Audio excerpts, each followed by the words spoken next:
So yun guys, so magandang buhay po Pilipinas, no? Magandang umaga po sa inyong lahat. Magandang umaga po sa buong mundo mga kasyawing, Luzon, Visayas, Mindanao. Kumusta po kayong lahat mga kasyawing? So for today's video mga kasyawing ay ating pong pag-usapan, no? Ang political dynasty, no?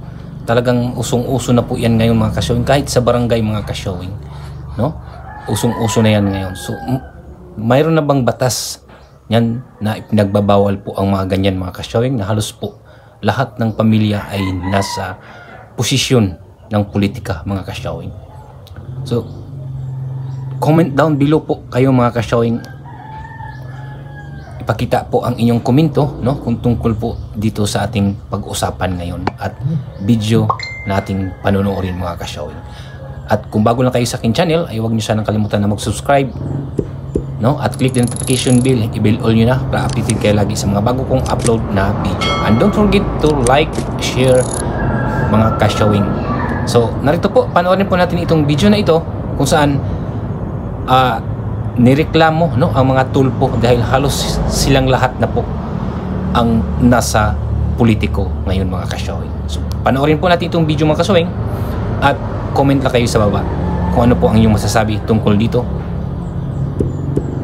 Huwag na natin patagalin, panoorin na natin. Ang petisyong i-disqualify ang mga tumatakbong tulfo dahil political dynasty umano sila. Nais ni retired AFP General Attorney Virgilio Garcia na ipa-disqualify sina ACT-CIS Party List Representatives Erwin Tulfo at Jocelyn Tulfo, Quezon City 2nd District Representative Ralph Tulfo, Party List nominee Wanda Tulfo Teo at Senatorial Candidate Ben Tulfo. Aniya nakasaad sa saligang batas na bawal ang political dynasty, pero ayon sa petitioner, ang definisyong ito ay hindi maasahan lalo't hindi ito naaayon sa interes ng Kongreso. Binanggit din dito ang isang pag-aaral na nagsasabing 80% ng mga kinatawan sa Kongreso ay mula sa political dynasty. Sa tugon o sa kanyang tugon, ipinunto ni Congressman Erwin Tulfo ang kawalan ng batas para i-define mismo ang political dynasty. Halos ganyan din ang sagot ni Ben Tulfo kahit pa kontra rin daw siya sa political dynasty. Ayon naman sa party list na nag-nominate kay Wanda Tulfo Teo, walang nilabag na batas ang pamilya Tulfo. Sabi naman ng mga opisina ng mag-inang representatives Jocelyn at Ralph Tulfo, hindi pa nila natatanggap ang kopya ng petisyon, pero maaari raw politically motivated ang petisyon dahil iningain ang isa sa kalaban sa eleksyon ni Ralph o ni Representative Ralph Tulfo. Ayon sa COMELEC, mananatili sa balota ang mga Tulfo. Kahit madesisyonan nila ang petisyon, maaari pa itong iakyat sa Korte Suprema, kaya maaaring abutin ng eleksyon. So yan mga kasyawing, no, nakikita na naririnig nyo po yung sinasabi po nila, no? Talagang nagkalat na yan ngayon mga kasyawing, no, yung political dynasty, no? Kahit nga dito sa aming lugar mga kasyawing, alam nyo ba, yung ano po, mayor, tapos board member, magkapatid yan. Tapos yung konsihal ng mayor, nanay niya. Tapos yung congressman, anak ng mayor. Tapos yung ABC president, anak ng mayor. O di ba? Halos silang lahat ng mga kasyawing, no?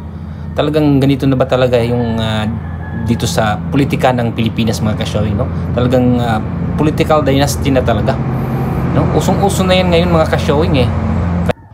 Kaya sana ay hindi na yan mauso dito sa ating Pilipinas mga kasyawing, yung ganyang klaseng political dynasty, no? May balaod na bang ipinagbabawal yung mga ganyan mga kasyawing, no?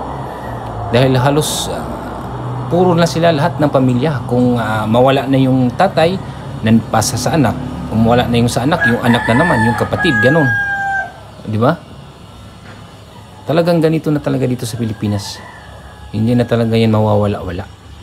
Kasi halos kahit nasa mga kasyawing, kahit nasa taas, no, ng mga politiko, ganun din. Kaya nga itong video na pinapanood natin, itong kay Tulfo, no, halos silang lahat, no, grabe. So, comment lang kayo sa baba mga kasyawing upang malaman natin kung ano po ang inyong reaction tungkol dito sa political dynasty, o ganun din ba sa inyo dyan.